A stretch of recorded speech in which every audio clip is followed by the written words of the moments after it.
17 novembre 1834, Montpellier, France.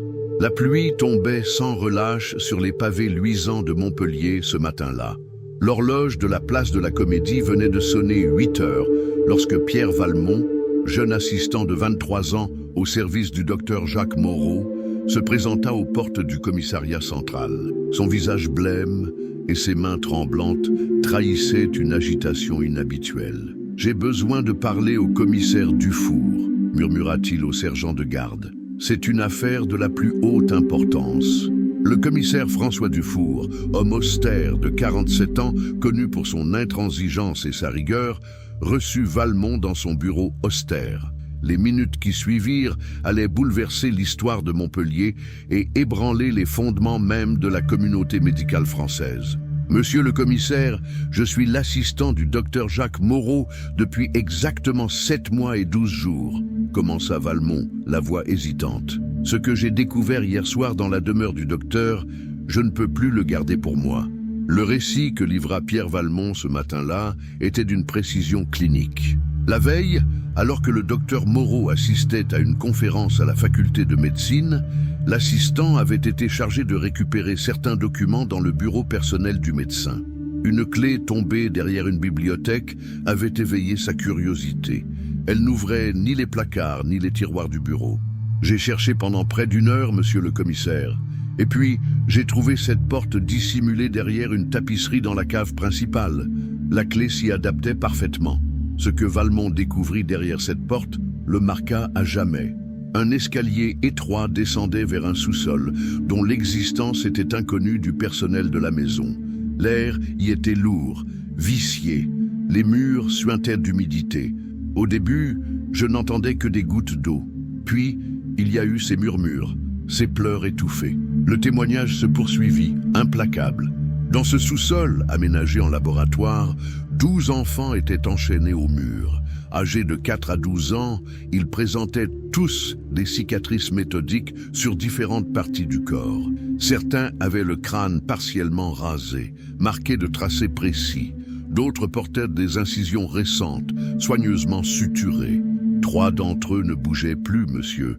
J'ai vérifié leur pouls comme le docteur me l'a enseigné. Ils étaient morts, probablement depuis plusieurs jours. Le commissaire Dufour, pourtant rompu aux affaires les plus sordides, dut s'accorder un moment pour assimiler ces informations.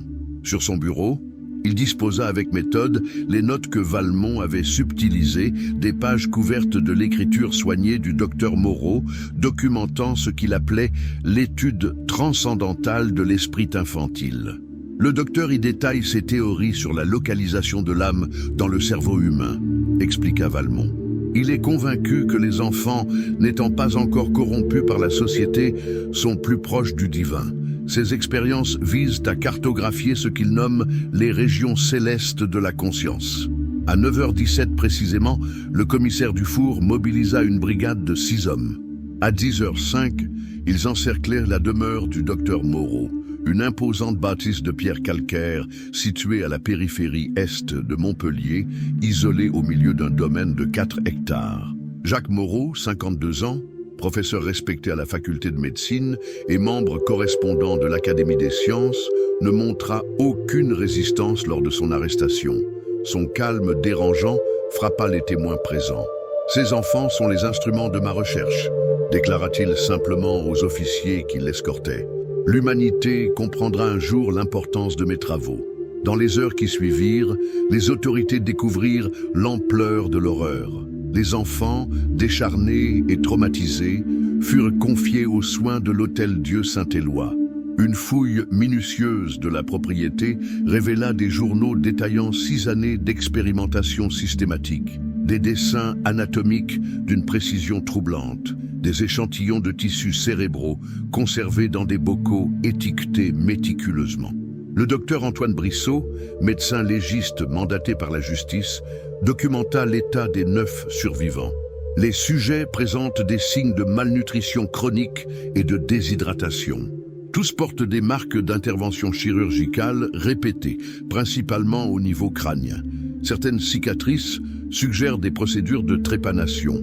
Les plus jeunes montrent des lésions compatibles avec des stimulations électriques localisées. L'enfant identifié comme sujet epsilon présente une ablation partielle du lobe frontal gauche. La nouvelle de cette découverte se propagea dans Montpellier comme une traînée de poudre. Dès le lendemain, une foule s'était massée devant le palais de justice, réclamant justice immédiate. Le préfet dut réquisitionner des troupes supplémentaires pour maintenir l'ordre. La communauté médicale, quant à elle, oscillait entre horreur et incrédulité. Comment l'un des leurs, formé aux principes hippocratiques, avait-il pu commettre de telles atrocités? Plus troublant encore, pourquoi personne n'avait-il rien soupçonné? L'enquête préliminaire révéla que les enfants provenaient principalement des orphelinats de la région. Certains avaient été déclarés morts officiellement, leur certificat de décès signé par Moreau lui-même. D'autres avaient simplement disparu des registres, leur absence jamais signalée par un système d'assistance publique débordé et négligent. Le soir du 17 novembre 1834, le juge d'instruction Gabriel Fabre commença l'interrogatoire du docteur Moreau. Les minutes de cette première session, conservées aux archives départementales de l'Hérault, témoignent de l'attitude glaciale du médecin. Je ne reconnais pas votre autorité à juger une entreprise scientifique dont vous ne pouvez saisir la portée. Ces enfants étaient destinés à mourir dans l'anonymat des hospices. Entre mes mains, leur existence a servi la connaissance. N'est-ce pas là un destin plus noble? À la question concernant les souffrances infligées, Moreau répondit avec un détachement clinique. La douleur est un phénomène transitoire. La science est éternelle. Alors que la nuit tombait sur Montpellier, les 9 enfants rescapés restaient plongés dans un mutisme traumatique.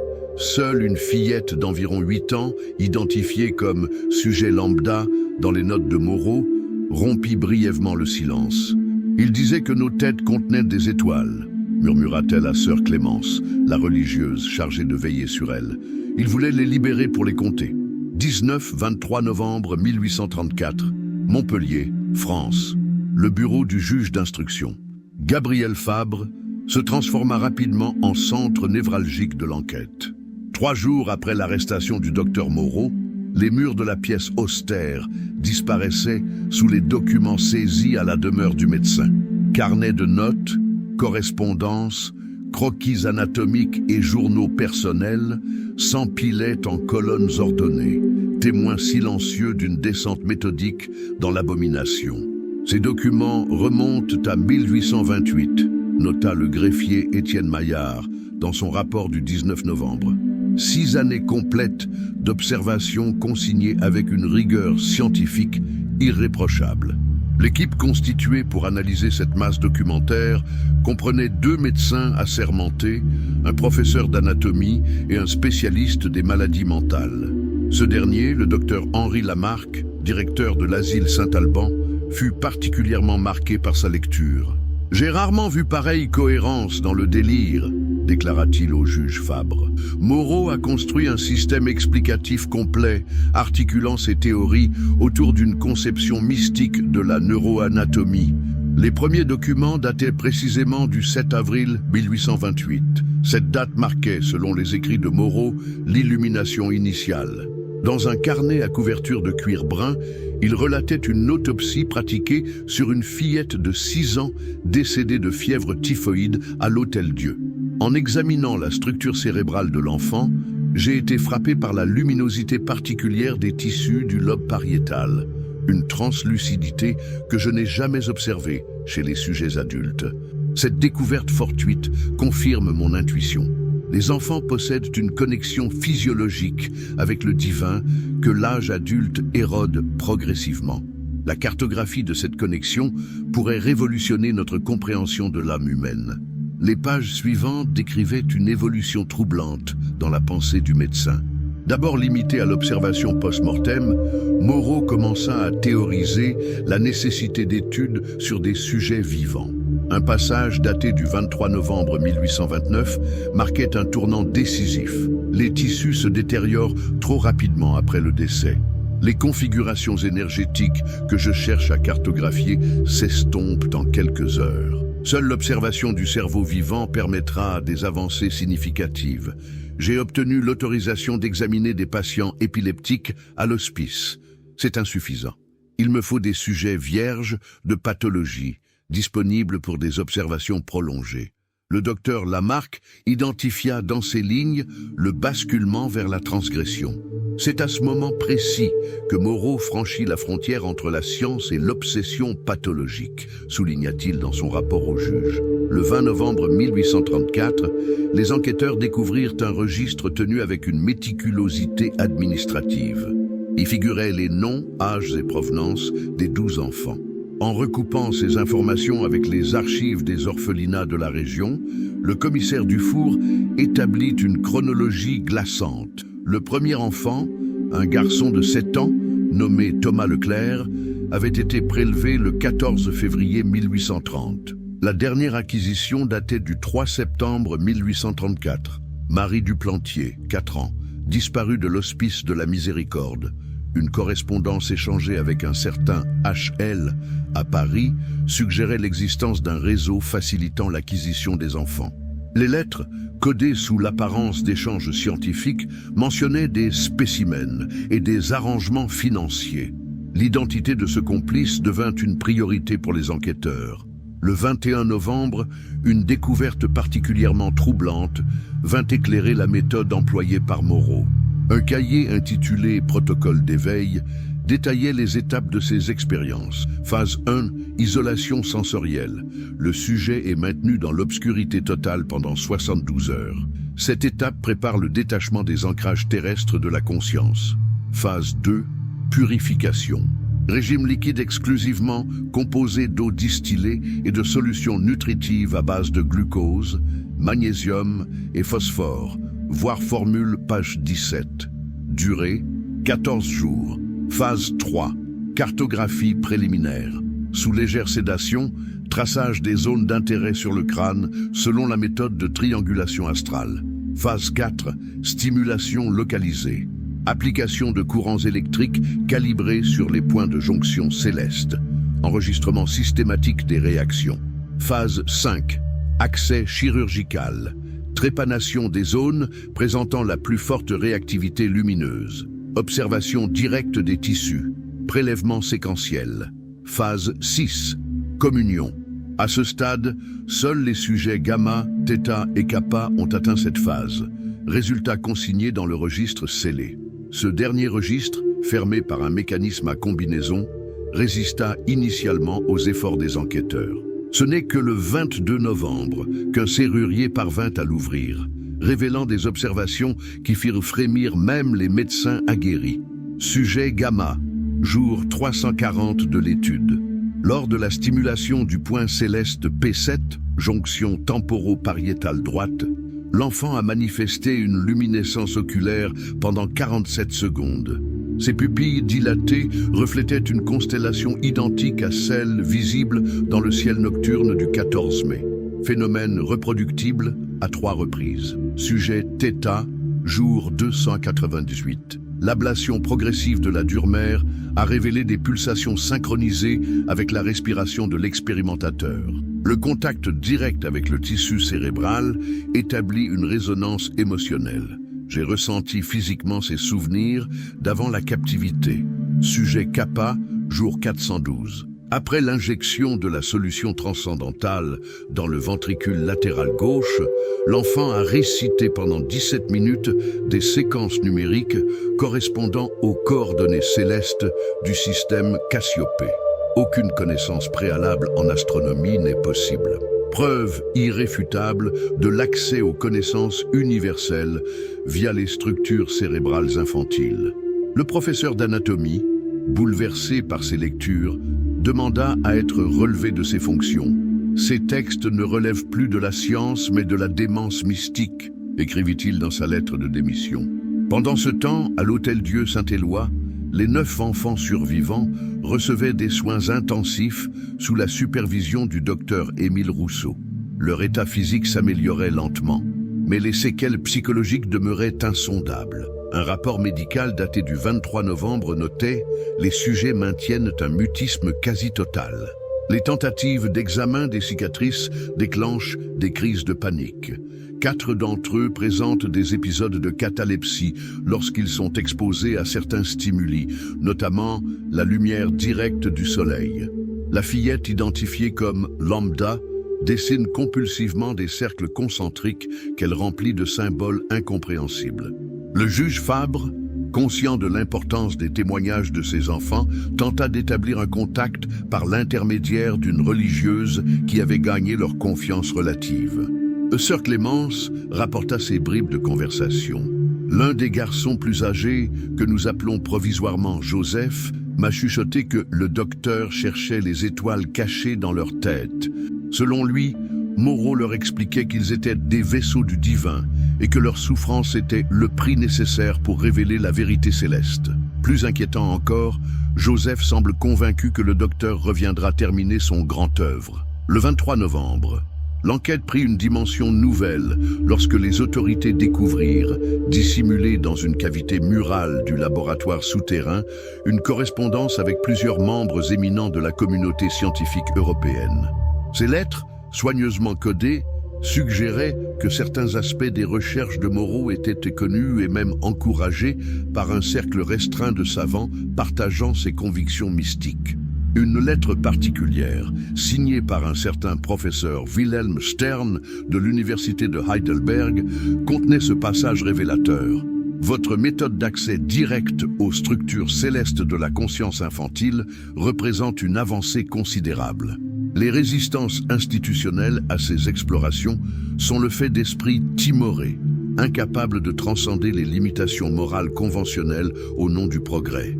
Poursuivez vos travaux avec la discrétion nécessaire.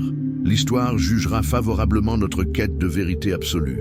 Cette découverte élargit considérablement la portée de l'affaire, lui conférant une dimension internationale qui inquiéta les autorités.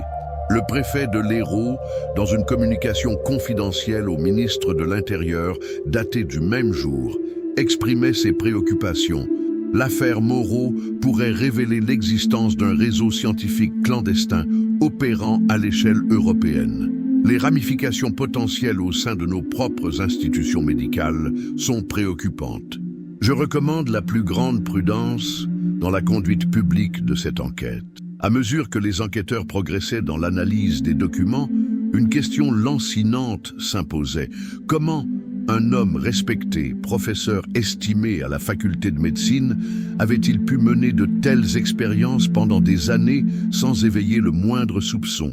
La réponse commença à émerger dans les dernières pages d'un journal personnel, où Moreau détaillait méticuleusement sa stratégie de dissimulation.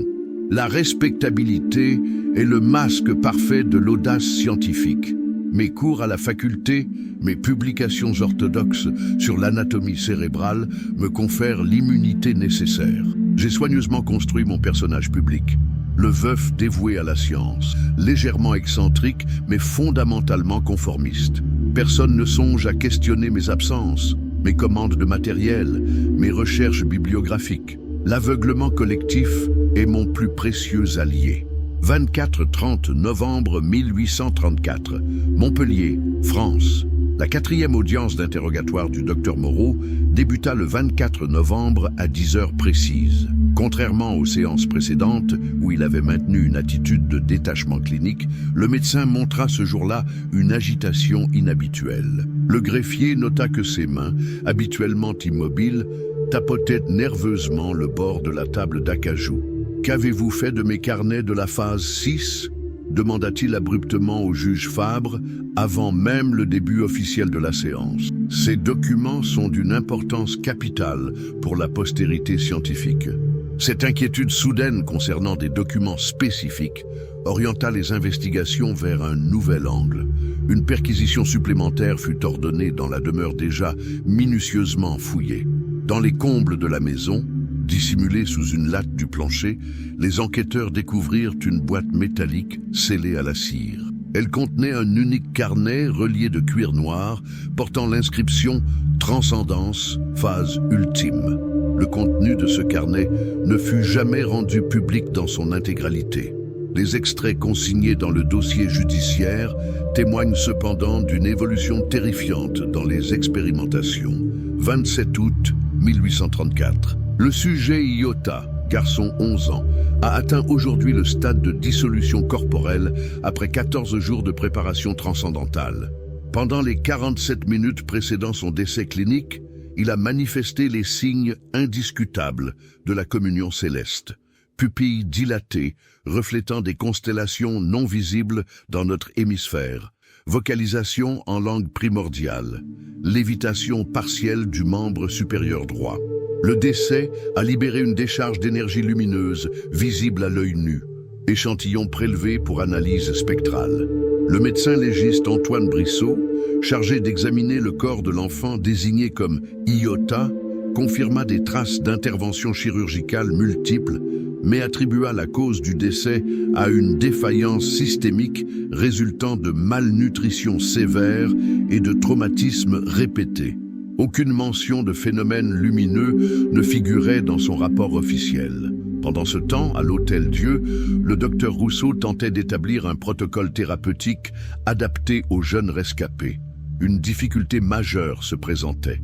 La crainte viscérale que ces enfants manifestaient envers tout personnel médical. La simple vue d'une blouse blanche déclenche des crises de terreur, nota-t-il dans son journal.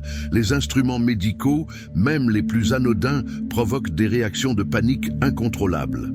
La fillette identifiée comme Lambda fut la première à montrer des signes d'ouverture. Le 25 novembre, elle accepta de parler à sœur Clémence, à condition que leur conversation reste privée. Le témoignage recueilli par la religieuse fut transmis au juge Fabre. Il nous parlait tous les jours de notre mission divine. Nous étions ces enfants étoiles, choisis pour révéler les secrets du ciel cachés dans nos têtes. Au début, il était gentil. Il nous racontait des histoires sur les constellations. Puis sont venues les douleurs, les lumières aveuglantes, les aiguilles. Quand l'un de nous pleurait trop fort, il l'emmenait dans la pièce du fond. Ceux qui y allaient revenaient différents, ou ne revenaient pas. Cette mention d'une pièce du fond alerta les enquêteurs. Une inspection minutieuse du laboratoire souterrain révéla l'existence d'un espace supplémentaire dont l'accès était dissimulé derrière une étagère métallique.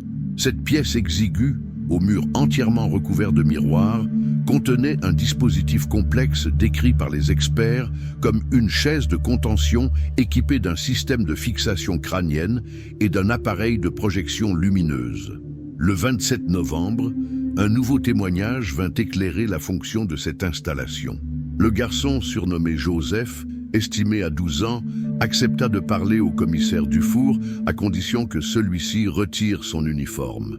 C'était la salle des étoiles. Quand nos yeux ne montrèrent pas ce qu'ils voulaient voir, ils nous asseyaient là-bas. Nos têtes étaient immobilisées. Ils projetaient des points lumineux sur les miroirs pendant des heures. Ils disaient que ça réalignait nos canaux célestes. Après, certains d'entre nous voyaient vraiment des étoiles, même les yeux fermés. D'autres saignaient du nez et des oreilles. Les médecins consultés évoquèrent des techniques de conditionnement neurologique et d'induction hallucinatoire par privation sensorielle, suivies de stimulation intense. Ces méthodes peuvent effectivement provoquer des états altérés de conscience, pouvant être interprétés comme mystiques par des enfants terrorisés, précisa le docteur Lamarck dans son rapport complémentaire.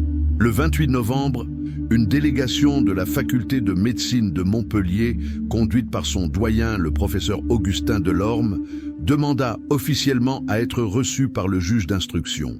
Leur démarche visait ostensiblement à prendre connaissance des faits exacts afin de prévenir toute atteinte injustifiée à la réputation de l'institution. Le ton du procès-verbal suggère cependant une préoccupation plus immédiate. Déterminer quels collègues pouvaient avoir été impliqués dans les expériences de Moreau. Nous avons constaté la disparition de certains équipements de nos laboratoires au cours des dernières années, admit le professeur Delorme. Des quantités significatives de produits chimiques ont également été prélevées de nos réserves. Nous pensions jusqu'à présent à des négligences administratives. Le même jour, Pierre Valmont, l'assistant qui avait donné l'alerte, compléta son témoignage par des détails troublants sur les habitudes professionnelles du docteur Moreau. Le docteur recevait régulièrement des colis en provenance de Paris, toujours le premier mardi du mois. Ces livraisons étaient effectuées par un homme à la tenue soignée qui ne s'adressait jamais au personnel. Les caisses étaient immédiatement descendues à la cave. Une fois, j'ai aperçu des flacons contenant ce qui semblait être des fragments de tissu conservés dans une solution jaunâtre. Cette déclaration conduisit à une nouvelle piste d'investigation. Les registres de la compagnie de messagerie Lafitte et Caillard confirmèrent des livraisons mensuelles en provenance de Paris, expédiées par un certain docteur H. Lemaître, présenté comme conservateur adjoint du Muséum d'histoire naturelle. Le 29 novembre, une perquisition fut conduite à l'adresse parisienne indiquée sur les bordereaux. L'appartement était vide, manifestement abandonné à la hâte. Des documents partiellement brûlés dans la cheminée suggéraient un réseau de correspondants à travers l'Europe, tous partageant un intérêt pour ce qu'ils nommaient la neurothéologie expérimentale. À Montpellier, l'état des enfants rescapés évoluait de façon contrastée. Si leurs conditions physiques s'amélioraient lentement, leur traumatisme psychologique semblait irrémédiable pour certains. Le docteur Rousseau nota « 3 des enfants maintiennent un état dissociatif permanent. Ils réagissent aux stimuli physiques mais semblent absents mentalement. 2 autres manifestent des comportements autodestructeurs nécessitant une surveillance constante. Les 4 restants, dont Lambda et Joseph, montrent des signes d'amélioration fragile. Ils ont commencé à interagir entre eux, partageant ce qui semble être un langage codé développé pendant leur captivité. Le 30 novembre, le juge Fabre confronta Moreau aux témoignages recueillis. Pour la première fois depuis son arrestation, le médecin manifesta une émotion identifiable, la fierté. « Ces enfants sont mes plus grandes réussites », déclara-t-il. Ils ont vu ce que nul adulte ne peut percevoir. Leurs esprits ont touché le voile qui sépare notre monde des sphères supérieures. Que vous me condamniez importe peu. L'histoire retiendra que j'ai ouvert une porte que nul n'avait franchie avant moi. À la question concernant d'éventuels complices, Moreau opposa un silence calculé, se contentant d'un sourire énigmatique qui inquiéta profondément les magistrats présents. 7 décembre 1834, Montpellier et Paris, France. Le 1er décembre 1834, une découverte fortuite vint compliquer davantage l'enquête sur les atrocités commises par le docteur Moreau. Un jeune clerc du greffe, en réorganisant les pièces à conviction, remarqua un détail sur les dessins anatomiques saisis dans le laboratoire souterrain. Une série de symboles discrets, presque invisibles, tracés dans la marge inférieure des documents. Ces marques, initialement considérées comme de simples ornements, formaient en réalité un système cohérent de notation. Le professeur Jean-Baptiste Mercier, linguiste à l'Académie des inscriptions et belles-lettres, fut consulté pour analyser ces symboles. Sa conclusion, transmise au juge Fabre le 3 décembre, ouvrit une perspective inquiétante. Ces signes constituent un code dérivé de l'écriture alchimique du XVIIe siècle, adapté pour transmettre des informations scientifiques modernes. Leur présence sur ces documents suggère que les travaux de Moreau étaient destinés à être partagés avec des initiés capables de déchiffrer ce langage cryptique. Une analyse systématique de tous les documents révéla que près d'un tiers des notes du médecin contenaient de tels symboles, particulièrement celles détaillant les résultats expérimentaux les plus prometteurs. Le déchiffrement partiel de ce code mit en lumière des références à d'autres expérimentateurs et à des procédures conduites ailleurs qu'à Montpellier. Le commissaire Dufour, pressentant les implications de cette découverte, sollicita l'autorisation d'élargir l'enquête au niveau national. Le 4 décembre, le ministre de la Justice approuva la création d'une commission spéciale chargée d'explorer les ramifications potentielles de l'affaire Moreau. Pendant ce temps, l'état des enfants rescapés continuait d'évoluer de manière inégale. Le rapport médical du docteur Rousseau, daté du 2 décembre, notait « La petite Lambda, dont nous connaissons maintenant le véritable prénom, Élise, manifeste des capacités de récupération remarquables. Elle communique désormais librement avec le personnel soignant et sert d'intermédiaire auprès des autres enfants. En revanche, 2 des garçons ont développé ce qui semble être une forme d'épilepsie, avec des crises déclenchées par certaines configurations lumineuses. Plus troublant encore, 3 des enfants dessinent compulsivement le même motif, une structure géométrique complexe qu'ils identifient comme la machine à ouvrir les têtes. Ces dessins, annexés au dossier médical, représentaient avec une précision dérangeante le dispositif découvert dans la salle des étoiles du laboratoire souterrain. La concordance entre les illustrations produites indépendamment par des enfants qui, selon les soignants, n'avaient pas eu l'occasion de communiquer entre eux, renforçait la crédibilité de leurs témoignages. Le 5 décembre, une percée significative eut lieu à Paris. Les agents dépêchés par la commission spéciale identifièrent le mystérieux H, le maître, comme étant Henri Lemaître, effectivement employé au Muséum d'histoire naturelle, mais en qualité de simple préparateur et non de conservateur adjoint. Son domicile officiel, situé dans le quartier du Jardin des Plantes, était inoccupé depuis plusieurs semaines. Un voisin, interrogé par les enquêteurs, mentionna que Lemaître recevait fréquemment un homme d'église, information qui prit une nouvelle signification lorsque, le même jour, la fouille approfondie de la correspondance de Moreau révéla plusieurs lettres signées par un certain Abbé J.L., contenant des références voilées à des acquisitions précieuses et des sujets d'études.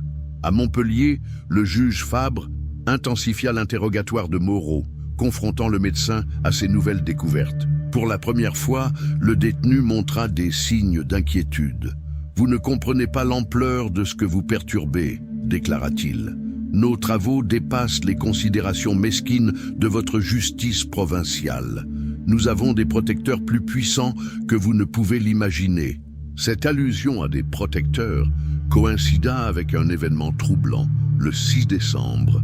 Le juge Fabre reçut une lettre officielle du ministère de l'Intérieur l'invitant à faire preuve de la plus grande discrétion dans la conduite de cette affaire sensible et à limiter la diffusion publique d'informations potentiellement préjudiciables à certaines institutions respectées. Le même jour, la petite Élise, anciennement Lambda, fit une révélation capitale au docteur Rousseau. Il y avait un autre médecin qui venait parfois, plus vieux que le docteur Moreau, avec une croix autour du cou. Il ne nous touchait pas, mais il regardait et prenait des notes. Il parlait de la frontière entre science et miracle et disait que nos cerveaux étaient des récepteurs du message divin. Une fois, j'ai entendu le docteur Moreau l'appeler « mon cher abbé ». Cette déclaration établissait un lien concret entre les indices parisiens et les expériences menées à Montpellier. Le commissaire Dufour ordonna immédiatement des recherches sur les ecclésiastiques ayant fréquenté les cercles scientifiques dans les deux villes. Le 7 décembre, l'enquête connut un développement dramatique. Un agent infiltré dans les milieux médicaux parisiens rapporta l'existence d'une société discrète se réunissant sous le nom de « Cercle de neurothéologie transcendantale ». Selon ces informations, ce groupe rassemblait des médecins, théologiens et scientifiques partageant la conviction que le cerveau humain, particulièrement celui des enfants, constitue l'interface physiologique avec le divin. Cette société, fondée officiellement en 1827 comme un groupe d'études philosophiques, avait progressivement évolué vers des positions plus radicales, défendant la nécessité d'une exploration empirique des structures cérébrales responsables de l'expérience mystique. Si la majorité de ses membres se limitait à des discussions théoriques, un cercle intérieur semblait avoir franchi le pas vers l'expérimentation. Le rapport mentionnait spécifiquement un certain abbé Jules Lachapelle, théologien controversé et amateur d'anatomie, comme figure centrale de ce cercle restreint. Son nom correspondait aux initiales J.L. figurant sur la correspondance de Moreau. Le même jour, à Montpellier, le professeur Delorme, doyen de la faculté de médecine, demanda à s'entretenir en privé avec le juge Fabre. Leur conversation, consignée dans un procès-verbal confidentiel, révéla des complicités institutionnelles troublantes. Je dois vous informer, monsieur le juge, que le docteur Moreau a bénéficié d'autorisations exceptionnelles pour certaines de ses recherches. Des dérogations aux protocoles habituels lui ont été accordées par le comité scientifique de notre faculté en 1829, suite à l'intervention personnelle d'un membre influent de l'Académie de médecine. Nous n'avions pas connaissance de la nature exacte de ces travaux, mais une enveloppe substantielle était allouée annuellement à son laboratoire, provenant de fonds dont l'origine n'a jamais été clairement établie. Cette révélation suggérait une protection institutionnelle dont avait bénéficié Moreau, expliquant partiellement comment ses activités avaient pu rester si longtemps insoupçonnées malgré leur ampleur. L'enquête prenait désormais une dimension politique sensible. Le soir du 7 décembre, le commissaire Dufour reçut une convocation urgente à la préfecture. Le contenu exact de cet entretien ne fut jamais officiellement rapporté, mais les témoins notèrent que Dufour en ressortit visiblement préoccupé et ordonna immédiatement le renforcement de la surveillance autour de la cellule de Moreau. Cette précaution s'avéra justifiée. À 23h17, ce même soir, une tentative d'intrusion fut déjouée à la prison départementale. 2 hommes qui tentaient d'accéder au quartier de haute sécurité où était détenu le médecin prirent la fuite avant d'être identifiés. L'un d'eux abandonna sur place une fiole contenant une substance que l'analyse révéla être un poison à action rapide. S'agissait-il d'une tentative de libération ou d'élimination? Les enquêteurs penchaient pour la seconde hypothèse, théorie renforcée par l'attitude de Moreau lorsqu'il fut informé de l'incident. Selon le rapport du gardien-chef, le détenu a manifesté une terreur inhabituelle à l'annonce de l'intrusion. Pour la première fois depuis son incarcération, il a réclamé une protection renforcée, déclarant « Ils veulent me faire taire maintenant que je suis compromis ». Le cercle ne tolère pas l'échec. Cette déclaration constituait le premier aveu explicite de l'existence d'une organisation structurée derrière les expériences de Moreau. Le juge Fabre ordonna un interrogatoire exceptionnel, conduit dans la nuit même. Face à la perspective d'un abandon par ses complices, le médecin se montra partiellement coopératif. Le cercle existe depuis plus longtemps que vous ne l'imaginez. Nos recherches sur la cartographie cérébrale du divin ont débuté bien avant ma propre implication. J'ai simplement perfectionné les méthodes et systématisé les observations. D'autres poursuivent des travaux similaires à Paris, à Vienne, à Heidelberg. Certains bénéficient de protections que vous ne pouvez contourner. Interrogé spécifiquement sur l'identité de ses complices, Moreau resta cependant évasif, se contentant d'allusions à des hommes de science respectés et des théologiens éclairés qui comprennent que la connaissance divine peut être accessible par l'investigation physiologique. 8-14 décembre 1834, Montpellier et Paris, France. La nuit du 7 au 8 décembre marqua un tournant dans l'affaire Moreau. Après la tentative d'intrusion à la prison départementale, le médecin oscilla entre phases de mutisme obstiné et moments de loquacité fiévreuse. Le greffier chargé de consigner ses déclarations nocturnes nota que le détenu semblait parfois s'adresser à des interlocuteurs invisibles, comme s'il poursuivait des conversations antérieures. À l'aube du 8 décembre, épuisé par une nuit d'interrogatoire discontinue, Moreau livra un témoignage fragmenté mais révélateur. Nous n'étions pas les premiers. Les manuscrits de l'abbaye de Saint-Michel de Cuxa décrivent déjà au XIIe siècle des procédures similaires. Les moines appelaient cela l'ouverture du tabernacle crânien. Ils avaient compris que l'âme se manifeste physiologiquement, que la transcendance laisse des traces observables dans la matière cérébrale. Cette référence historique inattendue fut immédiatement vérifiée. L'archiviste départemental confirma l'existence de ces manuscrits médiévaux conservés à la Bibliothèque nationale depuis la Révolution. Leur contenu, examiné le 10 décembre par des experts mandatés par la commission spéciale, révéla effectivement des descriptions troublantes de pratiques présentées comme des explorations du vaisseau divin. Ces documents historiques suggéraient une tradition occulte d'expérimentation neurologique à caractère mystique transmise clandestinement à travers les siècles. Plus inquiétante encore, les manuscrits comportaient des annotations marginales récentes, prouvant leur consultation par des chercheurs contemporains. Pendant ce temps, à Paris, l'enquête sur l'abbé Jules Lachapelle progressait. Officiellement aumônier attaché à l'Hôtel-Dieu, il avait publié plusieurs ouvrages théologiques sur l'incarnation de l'esprit et la physiologie de la révélation. Son domicile personnel, situé rue des Saints-Pères, fut perquisitionné le 9 décembre en son absence. Les documents saisis témoignaient d'une correspondance extensive avec des médecins et théologiens à travers l'Europe, tous partageant un intérêt pour ce que Lachapelle nommait la neurothéologie expérimentale. Plus compromettant encore, les enquêteurs découvrirent un registre contenant des informations détaillées sur 17 enfants, incluant données physiologiques et observations sur leur réceptivité au divin. Le rapport de perquisition mentionnait également la découverte d'un espace aménagé en laboratoire dans une pièce dissimulée derrière la bibliothèque. Cet espace contenait du matériel chirurgical de précision et des fioles étiquetées selon un système de codification similaire à celui utilisé par Moreau. L'abbé Lachapelle demeurait introuvable. Selon les témoignages recueillis auprès du personnel de l'Hôtel-Dieu, il avait quitté précipitamment Paris le 18 novembre, soit le lendemain de l'arrestation de Moreau. Cette chronologie suggérait l'existence d'un système d'alerte au sein du réseau. À Montpellier, le 11 décembre, une nouvelle audience confronta Moreau aux éléments découverts à Paris. Pour la première fois, le médecin manifesta une émotion s'apparentant au remords.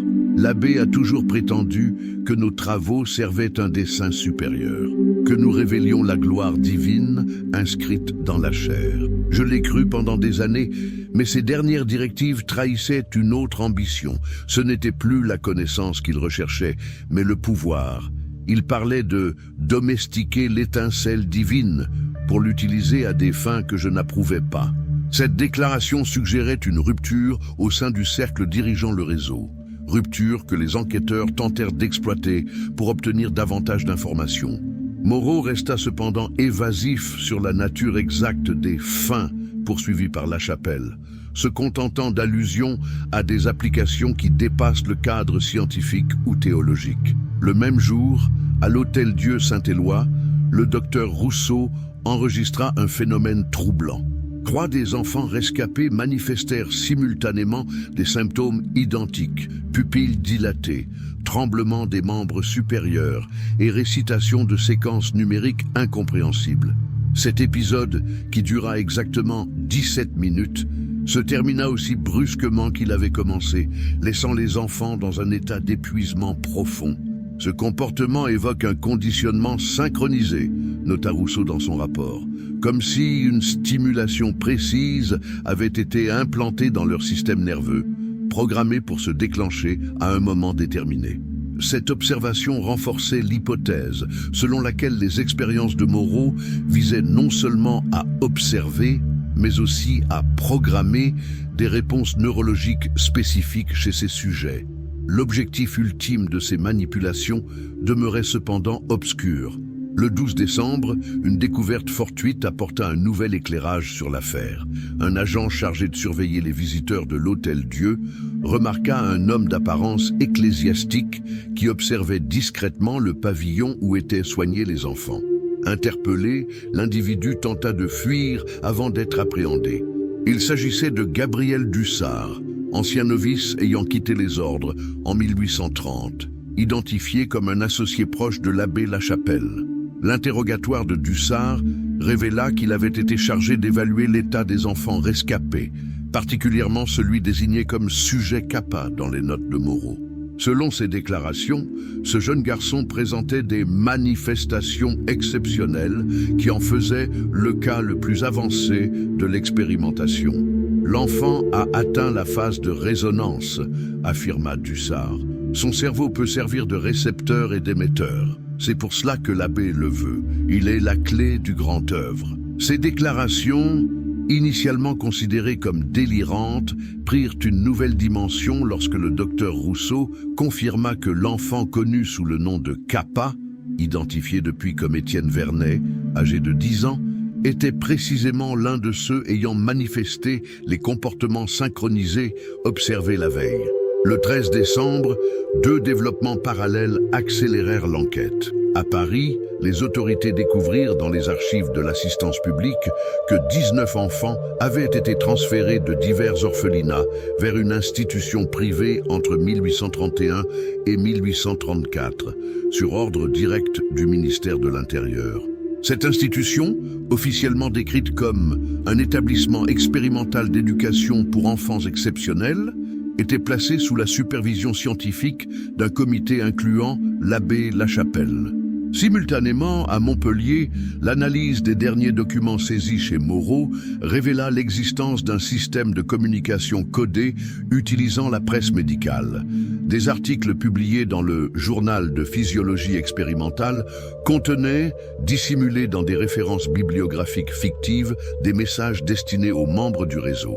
Le déchiffrement de ces messages confirma que les expériences conduites par Moreau s'inscrivaient dans un programme plus vaste, coordonné à l'échelle nationale et visant à identifier des sujets réceptifs pour des procédures avancées, devant culminer lors d'un événement d'alignement prévu pour le 21 décembre 1834. Cette date imminente alarma les enquêteurs. La commission spéciale ordonna une surveillance renforcée de tous les lieux identifiés comme potentiellement liés au réseau, particulièrement l'institution parisienne où avaient été transférés les 19 enfants. Le 14 décembre, un nouvel interrogatoire de Moreau, conduit sous la pression de l'urgence, produisit des résultats significatifs. Confronté aux éléments déchiffrés et à la perspective de l'événement du 21 décembre, le médecin céda partiellement.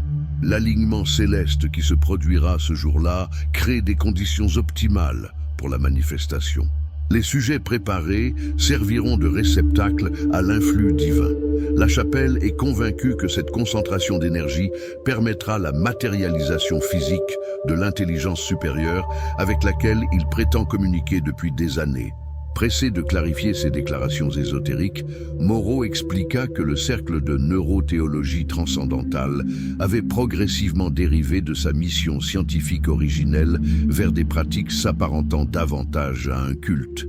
L'abbé affirme recevoir des instructions directes d'une entité qu'il nomme l'intelligence primordiale. Nos recherches, initialement conçues pour cartographier les zones cérébrales associées à l'expérience mystique, ont été détournées pour créer des vaisseaux humains capables d'incarner cette entité. Les enfants sont considérés comme particulièrement adaptés à cette fonction en raison de la plasticité de leur cerveau et de leur pureté spirituelle. Ces révélations, consignées dans un rapport classifié, provoquèrent une réaction immédiate des autorités. Le ministre de la Justice ordonna personnellement l'organisation d'une opération coordonnée visant à localiser l'abbé Lachapelle et à sécuriser l'institution où étaient regroupés les enfants. La journée s'acheva sur une note d'inquiétude croissante.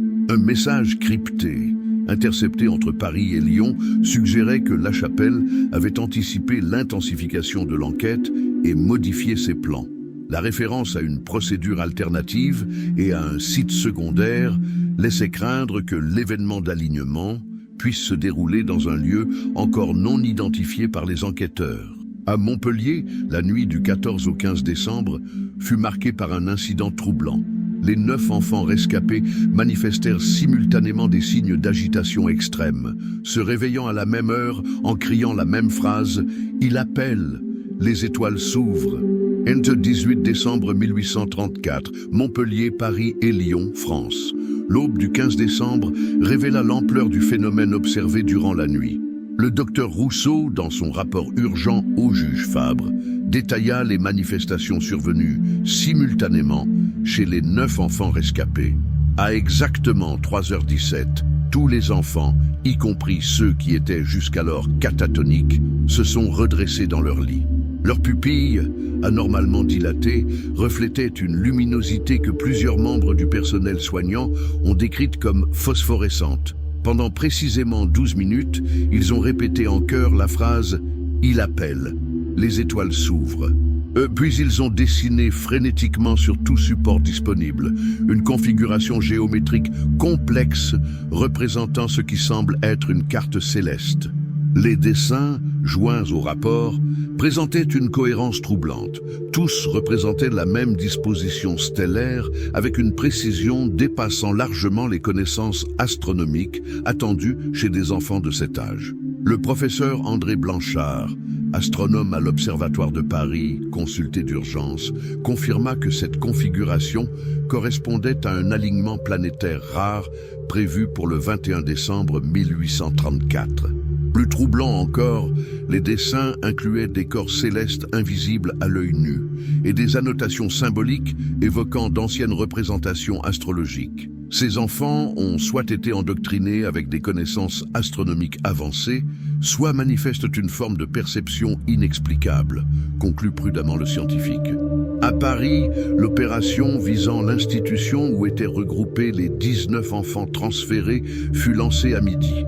Les agents, dirigés par l'inspecteur principal Victor Marchand, découvrirent un établissement désert. Selon les témoignages des voisins, un convoi de 3 voitures fermées avait quitté les lieux 2 jours plus tôt, en pleine nuit. La fouille des bâtiments révéla un aménagement similaire au laboratoire souterrain de Moreau. Salle d'opération, équipement de contention adapté aux enfants, appareils de stimulation électrique. Les registres saisis confirmèrent que des expériences suivant le même protocole avaient été conduites systématiquement sur les jeunes pensionnaires. Le soir même, une réunion extraordinaire de la commission spéciale se tint à Paris, rassemblant les principaux responsables de l'enquête. Le commissaire Dufour, arrivé en urgence de Montpellier, présenta les dernières informations obtenues de Moreau. Le détenu affirme désormais que l'abbé Lachapelle a détourné les recherches initiales vers un objectif occulte. Selon ses déclarations, Lachapelle serait convaincu que l'alignement planétaire du 21 décembre créera une brèche cosmique permettant la manifestation physique d'une entité qu'il nomme alternativement l'intelligence primordiale ou l'architecte céleste.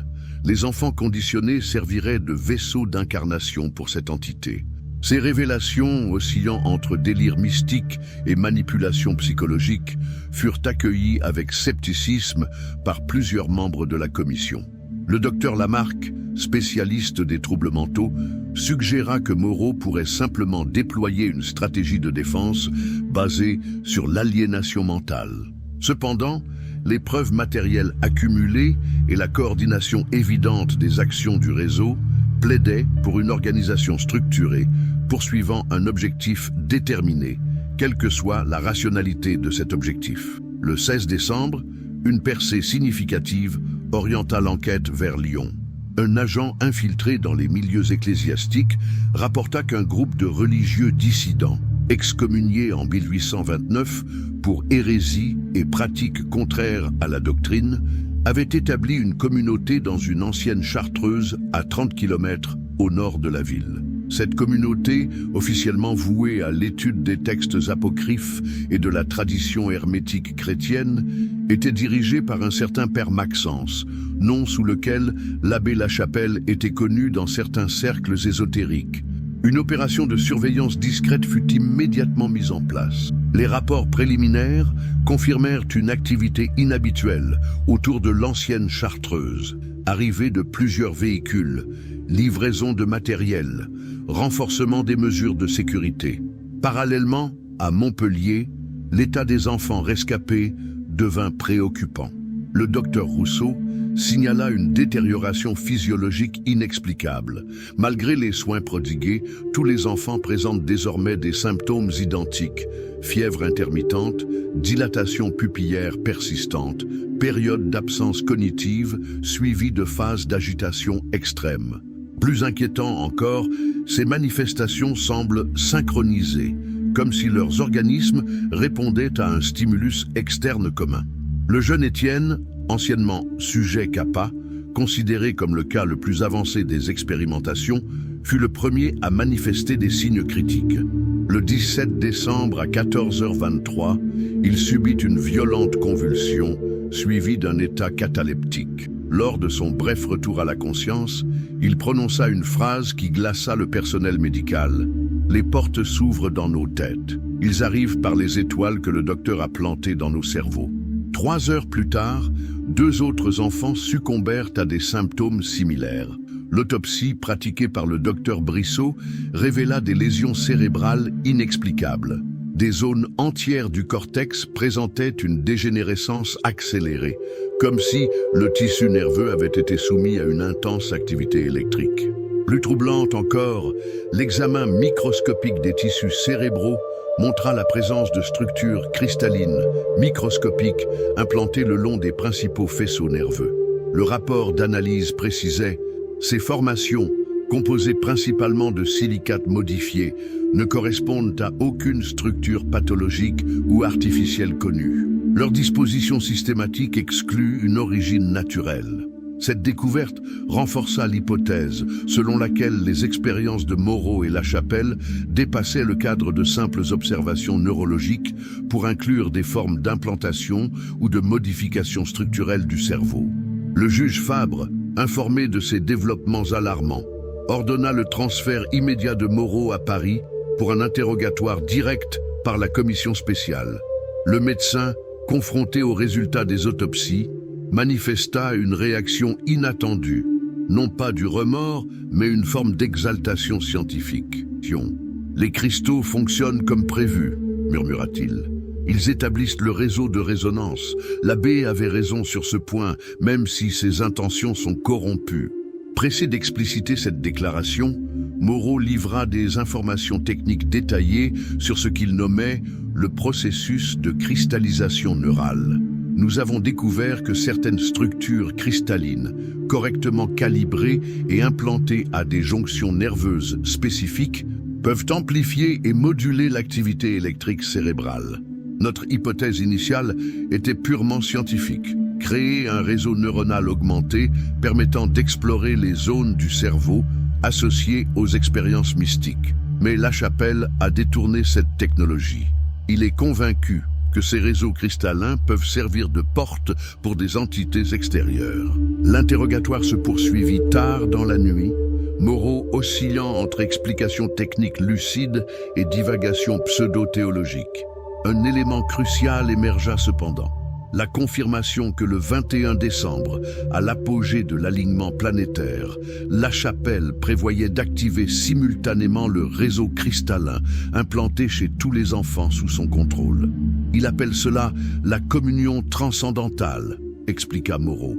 Tous les sujets préparés entreront en résonance synchronisée, formant ce qu'il nomme le vaisseau collectif. C'est à travers cette conscience unifiée que l'entité est censée se manifester. À la question cruciale concernant la méthode d'activation de ce réseau, Moreau donna enfin une information opérationnelle concrète. Un appareil spécifique a été développé, le résonateur. Il émet une fréquence électromagnétique précise qui active les structures cristallines implantées. La portée est limitée, environ 50 mètres, mais l'effet est instantané et irréversible. Ces révélations, transmises immédiatement au détachement surveillant l'ancienne Chartreuse près de Lyon, permirent d'affiner la stratégie d'intervention. L'objectif prioritaire devint l'identification et la neutralisation de ce résonateur avant la date critique du 21 décembre. Le 18 décembre, l'opération d'infiltration fut lancée. 2 agents, se présentant comme des novices recommandés par un sympathisant fictif, parvinrent à pénétrer dans l'enceinte de la Chartreuse. Leurs observations, transmises par message codé, confirmèrent la présence de l'abbé Lachapelle et d'au moins 14 enfants gardés dans l'ancien réfectoire, transformé en dortoir surveillé. Plus significatif encore, ils rapportèrent l'installation d'un équipement complexe dans la chapelle centrale. Un assemblage de bobines électriques, de tubes en verre remplis de solutions métalliques et d'un système optique élaboré, focalisant la lumière sur un cristal central de taille imposante. L'appareil est en phase finale d'ajustement, indiquait leur dernier message, reçu à 22h43. Lachapelle supervise personnellement les réglages. Il affirme aux adeptes présents que le moment de l'avènement approche et que les enfants étoiles ouvriront la voie à l'intelligence suprême. À Paris, la commission spéciale, désormais convaincue de l'imminence d'une action potentiellement fatale pour les enfants captifs, autorisa une intervention immédiate. une unité d'élite de la gendarmerie nationale fut mobilisée, appuyée par des médecins militaires équipés pour prendre en charge les jeunes victimes. Simultanément, à Montpellier, l'état des enfants rescapés continua de se dégrader. 2 nouveaux décès furent enregistrés dans la soirée du 18 décembre, portant à 5 le nombre total de victimes. Les 4 survivants présentaient tous des signes vitaux faiblissants et des périodes de conscience de plus en plus réduites. Pendant l'une de ces brèves phases d'éveil, la petite Élise, anciennement Lambda, parvint à articuler un avertissement cryptique qui fut immédiatement transmis à la commission. Les cristaux chantent de plus en plus fort. Il ne cherche pas à nous sauver. Il veut ouvrir la porte et la garder ouverte. 19-21 décembre 1834, Lyon et Montpellier, France. L'aube du 19 décembre se leva sur une opération minutieusement préparée. À 4 heures précises, l'unité d'élite de la gendarmerie nationale prit position autour de l'ancienne Chartreuse, établissant un périmètre de sécurité dans le plus grand silence. Le capitaine Maurice Deschamps, vétéran des campagnes napoléoniennes, reconverti dans les opérations spéciales, dirigeait personnellement l'intervention. Le plan initial prévoyait une infiltration discrète visant à localiser et extraire les enfants avant toute confrontation directe avec les membres du culte. Cependant, à 4h37, un événement imprévu précipita l'action. L'un des agents infiltrés déclencha accidentellement un système d'alarme dissimulé, alertant les occupants de la Chartreuse. Le rapport officiel du capitaine Deschamps, déposé le lendemain, décrivit la scène chaotique qui s'ensuivit. Confrontés à la perte de l'effet de surprise, nous avons immédiatement lancé l'assaut par les 3 points d'accès identifiés. L'opposition fut plus organisée qu'anticipée. Un groupe d'environ 12 hommes, armés principalement d'armes blanches et de quelques pistolets, a tenté de bloquer notre progression vers le bâtiment central.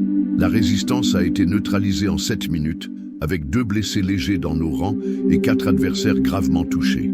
La progression vers la chapelle, identifiée comme le centre des opérations de la chapelle, rencontra des obstacles inattendus. Les couloirs menant au sanctuaire avaient été modifiés pour créer un labyrinthe défensif, incluant des portes blindées et des pièges mécaniques, suggérant une préparation de longue date contre une intervention extérieure. À 5h12, l'équipe principale atteignit enfin les portes de la chapelle. Ce qu'ils découvrirent dépassait leurs anticipations les plus sombres. Le docteur Antoine Vallier, médecin militaire attaché à l'unité, consigna ses observations dans un rapport confidentiel. L'ancienne chapelle avait été transformée en un théâtre anatomique macabre. Au centre, sur une plateforme surélevée, se dressait l'appareil que nous avons identifié comme le résonateur, une structure complexe de métaux et cristaux, pulsant d'une lumière bleuâtre. Autour, disposés en cercle concentrique, 14 enfants étaient attachés sur des chaises spécialement adaptées, la tête immobilisée par des structures métalliques reliées à l'appareil central par des fils de cuivre. L'abbé Lachapelle, vêtu d'une robe cérémonielle ornée de symboles astronomiques, se tenait devant un pupitre de contrôle. À l'arrivée des gendarmes, plutôt que de tenter de fuir, il actionna frénétiquement plusieurs mécanismes de l'appareil. Le sacrifice ultime ne peut être empêché, aurait-il déclaré avant d'être maîtrisé. Les portes stellaires sont déjà entr'ouvertes. Ce que j'ai commencé s'achèvera même sans ma présence. L'urgence absolue devint alors la déconnexion du résonateur, qui émettait des pulsations de plus en plus rapides. Le lieutenant Bernard Mercier, ingénieur de formation, tenta de désactiver l'appareil tandis que les médecins s'efforcèrent de libérer les enfants des dispositifs qui les reliaient à la machine. À 5h27, un phénomène inexplicable se produisit. Selon les témoignages concordants de 6 membres de l'unité d'intervention, le cristal central du résonateur émit soudainement une radiation lumineuse d'une intensité insoutenable. Simultanément, les 14 enfants commencèrent à convulser de manière synchronisée, leurs yeux émettant ce que plusieurs témoins décrivirent comme une lueur phosphorescente. J'ai servi lors de 23 campagnes et assisté à d'innombrables horreurs, écrivit le capitaine Deschamps. Mais rien ne m'avait préparé à la vision de ces enfants transformés en conduits de quelque énergie incompréhensible.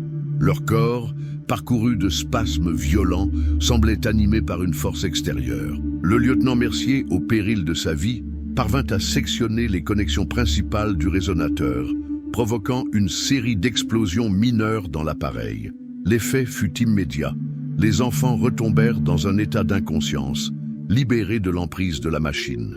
L'intervention médicale qui suivit révéla l'étendue des manipulations subies. Tous les enfants présentaient des cicatrices crâniennes, similaires à celles observées chez les victimes de Moreau à Montpellier. Des examens préliminaires confirmèrent la présence des mêmes structures cristallines microscopiques implantées dans leurs tissus cérébraux.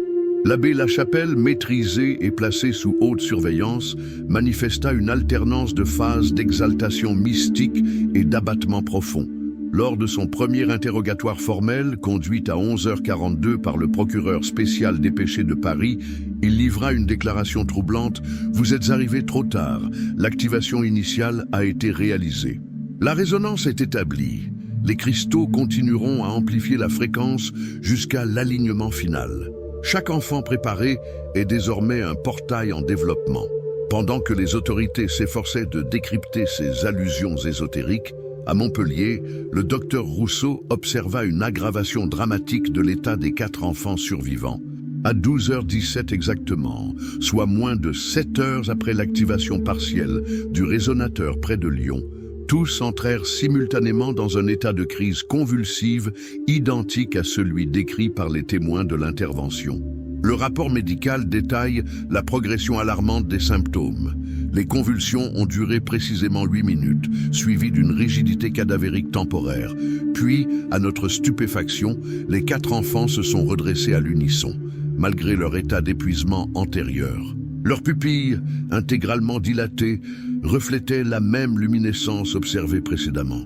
D'une voix parfaitement synchronisée, ils ont prononcé une phrase en une langue inidentifiable avant de retomber dans un état comateux profond.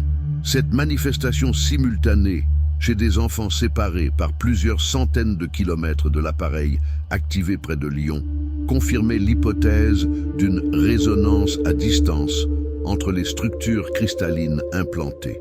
Le phénomène dépassait les connaissances scientifiques de l'époque, plongeant les experts dans une perplexité inquiète. Le 20 décembre, une conférence extraordinaire réunit à Paris les principaux responsables de l'enquête et plusieurs sommités scientifiques. L'analyse des composants du résonateur, transporté sous escorte depuis Lyon, révéla une technologie composite mêlant principes électromagnétiques connus et applications inédites de cristallographie. Le professeur Laurent Descartes, physicien reconnu, conclut son examen préliminaire par une observation préoccupante.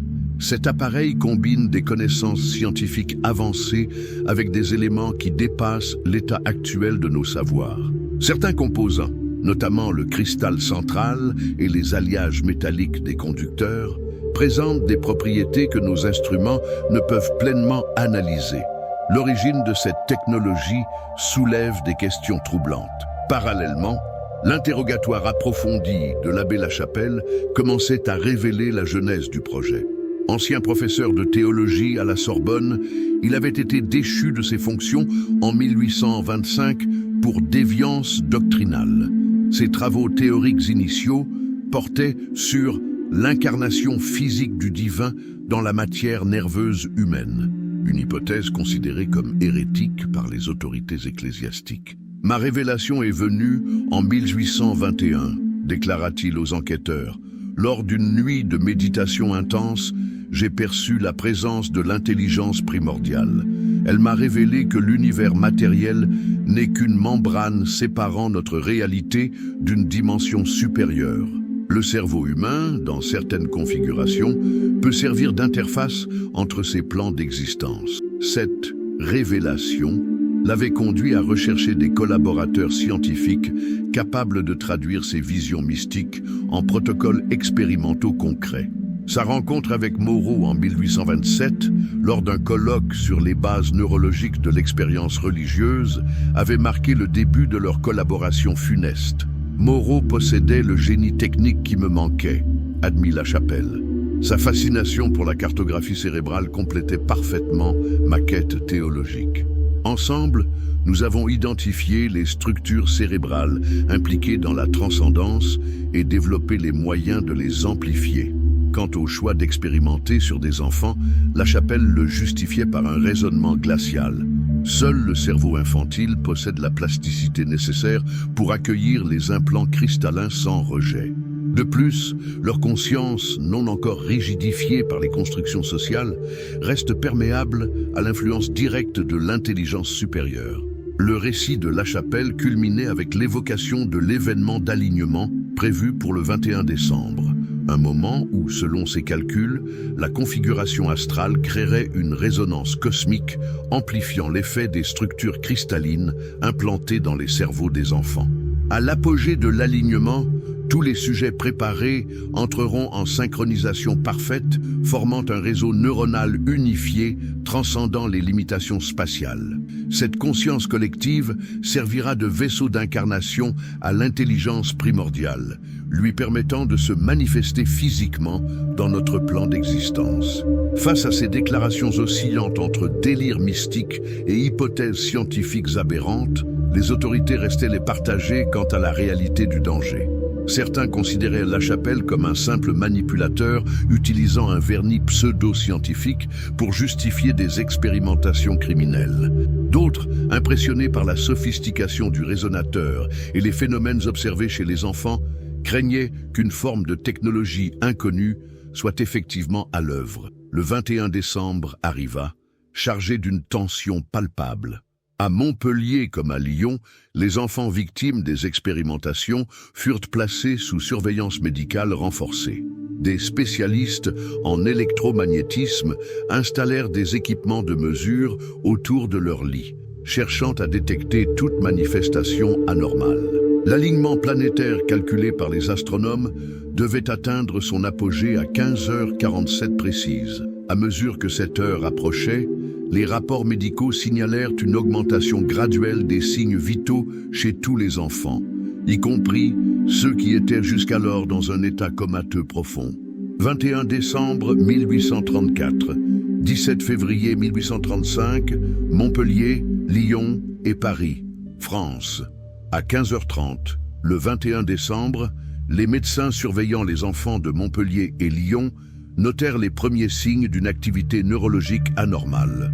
Les électromètres rudimentaires utilisés pour détecter les variations électriques corporelles enregistrèrent des fluctuations de plus en plus prononcées, dépassant rapidement les échelles de mesure disponibles.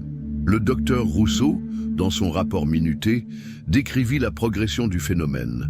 15h42, tous les enfants présentent désormais une dilatation pupillaire maximale. Une luminescence bleuâtre, faible mais perceptible, émane de leurs yeux. 15h45, manifestation de tremblements synchronisés, débutant aux extrémités et progressant vers le tronc cérébral. La température corporelle s'élève anormalement, atteignant 40,2 degrés. 15h46, émission de sons harmoniques incompréhensibles. Les enfants, bien que physiquement séparés, vocalisent en parfaite synchronisation, comme un chœur distant. 15h47, apogée de la crise. Les corps se cambrent en arcs identiques. Une lumière intense émane désormais non seulement des yeux, mais semble irradier de l'intérieur du crâne, visible à travers les cicatrices chirurgicales. À cet instant précis, correspondant à l'alignement planétaire calculé, un phénomène inexplicable se produisit simultanément dans les deux établissements médicaux. Selon les témoignages concordants du personnel présent, l'espace autour des lits sembla se distordre visuellement, créant ce que plusieurs observateurs décrivirent comme un miroitement de l'air, semblable à la réfraction lumineuse au-dessus d'une surface surchauffée. À Lyon, le professeur Blanchard, qui avait insisté pour assister personnellement à l'événement, rapporta une observation cruciale. Au moment exact de l'apogée, les cristaux implantés dans les tissus cérébraux des enfants devinrent visibles par transparence, illuminés de l'intérieur par une radiation cohérente. La configuration lumineuse reproduisait exactement la carte stellaire de l'alignement planétaire, comme si le macrocosme céleste se reflétait dans le microcosme neurologique. Durant précisément 70 secondes, cette manifestation se maintint à son intensité maximale. Puis aussi soudainement qu'elle était apparue, la luminescence s'estompa. Les corps des enfants, jusqu'alors rigides dans leur posture arquée, retombèrent dans un état de relâchement complet. Le silence qui suivit fut brisé par le constat médical immédiat. Sur les 18 enfants, 4 à Montpellier et 14 à Lyon, 12 avaient cessé de respirer. Les tentatives de réanimation demeurèrent vaines. Les 6 survivants, plongés dans un coma profond, présentaient des signes vitaux faibles mais stabilisés. Un examen préliminaire révéla que ces enfants partageaient une caractéristique commune. Leurs implants cristallins, visibles par transparence crânienne lors de l'apogée, s'étaient fragmentés, contrairement à ceux des victimes décédées qui demeuraient intacts. À Paris, informé des événements, l'abbé Lachapelle manifesta une réaction inattendue. Non pas la déception d'un échec, mais l'exaltation d'une réussite partielle. La porte a été entr'ouverte, déclara-t-il à ses interrogateurs. L'intelligence a établi le contact initial. Les 12 ascendants ne sont pas morts au sens où vous l'entendez. Ils ont transcendé la barrière physique. Les 6 ancrages maintiennent le passage latent. Ce n'est que le commencement. Cette déclaration, consignée dans le rapport officiel, fut initialement interprétée comme la manifestation d'un délire mystique face à l'échec évident de l'expérimentation. Les événements des jours suivants allaient cependant soulever des questions troublantes. Le 23 décembre, lors de l'autopsie des 12 victimes, le docteur Brissot et son équipe firent une découverte déconcertante. Les structures cristallines implantées dans leur cerveau avaient subi une transformation structurelle inexplicable. Les analyses chimiques préliminaires indiquaient une reconfiguration moléculaire que les instruments de l'époque ne permettaient pas de caractériser pleinement. Plus perturbant encore, les tissus cérébraux environnant ces implants présentaient des modifications cellulaires anormales, une organisation nouvelle qui, selon le rapport d'autopsie, évoque une architecture délibérée plutôt qu'une dégénérescence pathologique. Le 27 décembre, un premier survivant sortit du coma. Le jeune Étienne, anciennement sujet CAPA, reprit conscience à l'Hôtel-Dieu de Montpellier, manifestant immédiatement un comportement qui déconcerta le personnel médical. Parfaitement calme et lucide, il demanda du papier et des crayons, puis entreprit de dessiner méticuleusement des diagrammes complexes et des équations mathématiques dépassant largement les capacités d'un enfant de 10 ans. Interrogé sur l'origine de ses connaissances, il répondit simplement « Ils me les ont montrées de l'autre côté du voile ». Dans les jours qui suivirent, les 5 autres survivants émergèrent progressivement du coma, tous manifestant des capacités cognitives anormalement développées dans des domaines spécifiques, mathématiques avancées, langues inconnues, visualisation géométrique complexe. Plus troublante encore, ils partageaient certaines connaissances identiques sans avoir eu l'occasion de communiquer entre eux. Le 3 janvier 1835, une commission scientifique interdisciplinaire fut constituée pour évaluer ces phénomènes. Présidée par le professeur Descartes, elle rassemblait des spécialistes en médecine, physique, chimie et même linguistique. Leurs observations préliminaires, consignées dans un rapport classifié du 17 janvier, reconnaissaient l'impossibilité d'expliquer les capacités manifestées par les enfants selon les connaissances scientifiques de l'époque. Ces jeunes sujets démontrent l'acquisition instantanée de savoir qu'aucun processus éducatif conventionnel ne pourrait implanter, notait le rapport. Plus significatif encore, certaines informations qu'ils communiquent, particulièrement dans les domaines de la physique subatomique et de l'astronomie stellaire, contredisent nos théories actuelles tout en présentant une cohérence interne remarquable. Confronté à ces observations, l'abbé Lachapelle maintint son interprétation mystique. L'intelligence primordiale a commencé à transmettre sa connaissance à travers les enfants récepteurs. Ce que vous observez n'est que la manifestation initiale d'une révélation qui transformera notre compréhension de l'univers. Le procès de Lachapelle et Moreau débuta le 5 février 1835 devant une cour spéciale siégeant à huis clos. La procédure expéditive se concentra exclusivement sur les aspects criminels de leurs expérimentations, évitant délibérément toute mention des phénomènes inexpliqués observés chez les survivants. Le verdict, rendu le 12 février, condamna les deux hommes à la peine capitale pour expérimentation criminelle ayant entraîné la mort de 24 enfants. L'exécution, initialement prévue pour le 20 février, n'eut jamais lieu. Le 17 février au matin, les gardiens découvrirent Moreau mort dans sa cellule, apparemment d'une rupture d'anévrisme. Quelques heures plus tard, l'abbé Lachapelle fut retrouvé dans un état similaire, son corps présentant les mêmes signes d'hémorragie cérébrale foudroyante. L'autopsie révéla que les deux hommes avaient subi une mort identique, provoquée par ce que le médecin légiste décrivit comme une explosion vasculaire massive centrée sur les régions frontales et pariétales du cerveau. Plus troublante encore, des examens microscopiques identifièrent dans leurs tissus cérébraux des fragments cristallins similaires à ceux implantés chez leurs jeunes victimes, une découverte jamais expliquée puisqu'aucun des deux hommes n'avait apparemment subi d'intervention chirurgicale. Ces décès simultanés et inexpliqués mirent un terme à la possibilité d'obtenir davantage d'informations sur l'étendue du réseau ou les objectifs ultimes des expérimentations. Les autorités, confrontées à des phénomènes dépassant le cadre conceptuel de l'époque, optèrent pour une approche pragmatique. L'affaire fut officiellement close et classifiée au plus haut niveau. Le sort des 6 enfants survivants fit l'objet d'une décision ministérielle spéciale, consignée dans un document daté du 28 février 1835. Ils furent confiés à une institution spécialement créée, établie dans une propriété isolée près de Grenoble, sous la supervision conjointe de scientifiques et de médecins sélectionnés pour leur discrétion absolue. Les rapports périodiques émanant de cette institution, conservés dans les archives nationales sous scellé jusqu'en 1934, témoignent de l'évolution remarquable des jeunes rescapés. Leurs capacités intellectuelles exceptionnelles se maintinrent et se développèrent, accompagnées de phénomènes physiologiques inexpliqués, perception sensorielle augmentée, synchronisation cognitive entre eux sans communication verbale et périodes de résonance durant lesquelles ils semblaient accéder collectivement à des informations sans source identifiable. L'histoire officielle de l'affaire Moreau, telle que présentée au public à l'époque, se limita à mentionner l'arrestation d'un médecin déviant ayant conduit des expérimentations non autorisées sur des orphelins.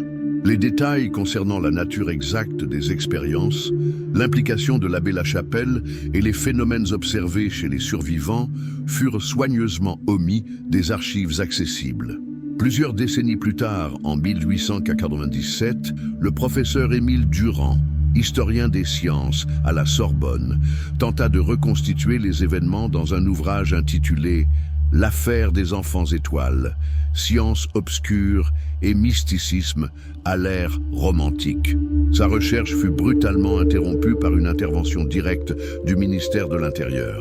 Le manuscrit fut confisqué et l'auteur contraint à un silence absolu sous menace de poursuite pour atteinte à la sûreté de l'État. Ce n'est qu'en 1934, 100 ans après les événements, qu'une partie des archives fut déclassifiée, révélant les contours généraux de cette affaire troublante. Cependant, les rapports scientifiques détaillant les phénomènes observés chez les survivants et les analyses des implants cristallins demeurent inaccessibles à ce jour, conservés dans une section spéciale des Archives nationales sous la classification « Sécurité fondamentale de l'État, accès restreint ». Une note manuscrite attribuée au ministre de l'Intérieur de 1875 suggère la raison de cette classification prolongée. L'affaire Moreau-Lachapelle soulève des questions que notre science actuelle ne peut résoudre sans remettre en cause ses fondements mêmes. Certaines vérités sont trop perturbatrices pour l'ordre social, pour être révélées avant que l'humanité ne soit préparée à les affronter.